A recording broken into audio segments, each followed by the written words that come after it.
पूर्वला लागत असलेल्या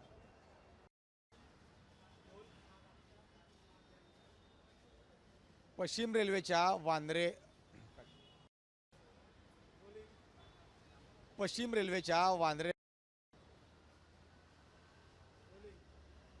पश्चिम रेल्वेच्या बांद्रे पूर्व रेल्वे स्थानकाला लागत असलेल्या गरीबनगर परिसरातील अनधिकृत झोपड्यांवरती रेल्वेच्या माध्यमातून कारवाई करण्यात आली होती। सलग 5 दिवस ही कारवाई सुरू राहिली आणि यामध्ये जवळपास 400हून अधिक अनधिकृत झोपड्या या ठिकाणच्या ज्या पाडण्यात आल्या। आपण आज जर पाहिला, आज या संपूर्ण कारवाईचा 8वा दिवस आहे आणि आज या ठिकाणचा जर आपण परिसर पाहिला तर संपूर्ण झोपड्या या ठिकाणच्या हटवण्यामध्ये रेल्वे प्रशासनाला यश आलं आहे आणि यानंतर त्या ठिकाणचं जे काही डेब्रिज आहे ते सुद्धा त्या ठिकाणचं हटवण्यात आलं आहे आणि यानंतर आता या संपूर्ण परिसरावरती कॉन्क्रिटीकरणाचं काम जे ते सुरू करण्यात येणार आहे। आजपासूनच या कामाला सुरुवात होणार असून या ठिकाणीचे जे काही सर्व घनकचरा आहे हा सर्व हटवून या ठिकाणी सिमेंटद्वारे कॉन्क्रिटीकरण केलं जाणार आहे आणि हा संपूर्ण परिसर लोकांसाठी लवकरात लवकर सेवेत यावा ह्या प्रयत्नातून आता जे काही कर्मचारी आहेत या ठिकाणी काम करणारे ते आता तैनात असल्याचं पाहायला मिळतात। खरं तर काल रात्रीपासूनच या ठिकाणचं जे डेब्रिज हटवण्याचं काम आहे याला वेग धरताना पाहायला मिळत आहे। मात्र याच जवळच्या परिसरातील जर आपण दुसरी बाजू पाहिली तर या ठिकाणी सुद्धा काम हे आता अजूनही सुरू असल्याचं पाहायला मिळत आहे। या ठिकाणी सध्या डेब्रिज उचलण्याचं काम सुरू आहे। हे या ठिकाणचं सुद्धा डेब्रिज उचलल्यानंतर या ठिकाणी संपूर्ण हा परिसर त्या ठिकाणी कॉन्क्रिटीकरणपणे केला जाणार आहे। कुंपणाने जागा संरक्षित करण्यावरही या ठिकाणी भर दिला जाणार आहे। खरं तर वांद्रे पूर्व दिला संपूर्ण गरीबनगर परिसर आहे।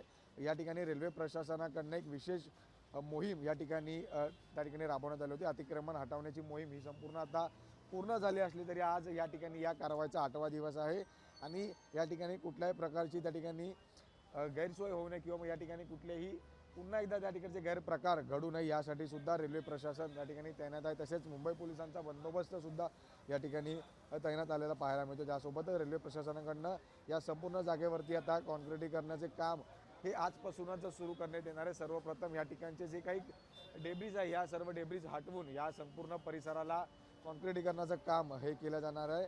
यात तसेच पुन्हा अतिक्रमण होऊ नये यासाठी या ठिकाणी फेसिंगसह सिमेंटचे लोखंडी खांबसुद्धा उभारण्यात येणार आहे। त्यामुळे कालपासूनच जे आहे ते या ठिकाणी आता डेब्रिज हटवण्याचं काम यावरती आता भर देण्यात येत आहे। त्यामुळे अनधिकृत जे काही झोपड्या होत्या याचं संपूर्ण मोहीम ही त्या ठिकाणी हटवण्याची यशस्वीरित्या पार पडली असून या ठिकाणचं जे काही संपूर्ण आता हा परिसर आहे याला सुशोभीकरणाचं काम हे आता हाती घेण्यात येणार आहे आणि यासाठी रेल्वे प्रशासन, RPF असेल किंवा मुंबई पोलीस तसेच महापालिका कर्मचारी या ठिकाणी घटनास्थळी तैनात असून या पुढच्या कामाला सुरुवात करण्यात आली आणि येत्या 2 दिवसात खरं तर या संपूर्ण कॉन्क्रिटीकरणाचे काम हे पूर्ण होईल आणि त्यातून आपण पाहिलं तर या संपूर्ण परिसरात लोकांसाठी जो आहे तो रस्ता खुला करण्याचा प्रयत्न हा रेल्वे प्रशासनाचा आहे। त्यामुळे लवकरात लवकर या संपूर्ण परिसरातील जो काही सर्व घनकचरा आहे किंवा मग ही संपूर्ण परिसर आहे हा नागरिकांसाठी, प्रवाशांसाठी खुला करावा या प्रयत्नातून आता कामाला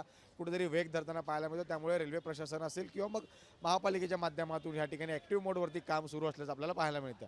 व्हिडिओ जर्नलिस्ट मनोज सोलंकीसह मी जय पवार, जय महाराष्ट्र न्यूज, मुंबई।